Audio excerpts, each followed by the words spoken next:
Donc si le tribunal pose ces questions-là, c'est qu'il estime qu'il y a effectivement une grosse difficulté par rapport à ces autorisations de mise sur le marché, par rapport à ces pesticides qui sont insuffisamment évalués.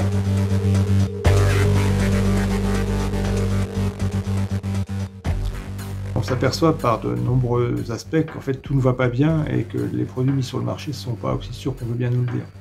Lorsque l'équipe de Gilles-Éric Serralini s'intéresse à la composition réelle des produits commercialisés, ils y retrouvent de l'arsenic, du plomb et des métaux lourds. Si on a ces problèmes de gens qui pissent du glyphosate, de pollution de l'environnement, de toxicité, il y a un problème qui se joue dans le processus d'autorisation de mise sur le marché.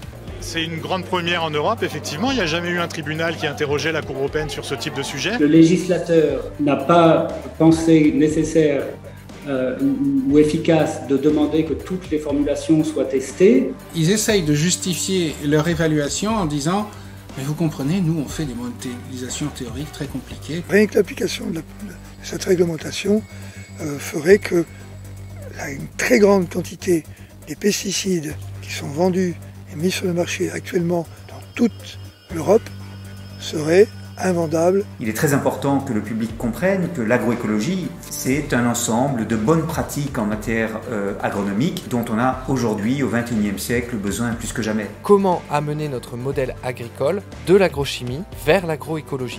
Moi, ce qui m'intéresse, c'est qu'on fasse le constat des différents écueils, des différentes incohérences qu'il y a dans ces procédures d'homologation, et que, au bout du bout, on fasse évoluer la façon dont on met en marché des pesticides. Les utopies d'hier sont les réalités d'aujourd'hui, et les utopies d'aujourd'hui sûrement les réalités de demain. Qu'on fasse le constat qu'il faut qu'on arrête complètement l'utilisation des pesticides. Je suis peut-être un optimiste maladif, mais j'y crois.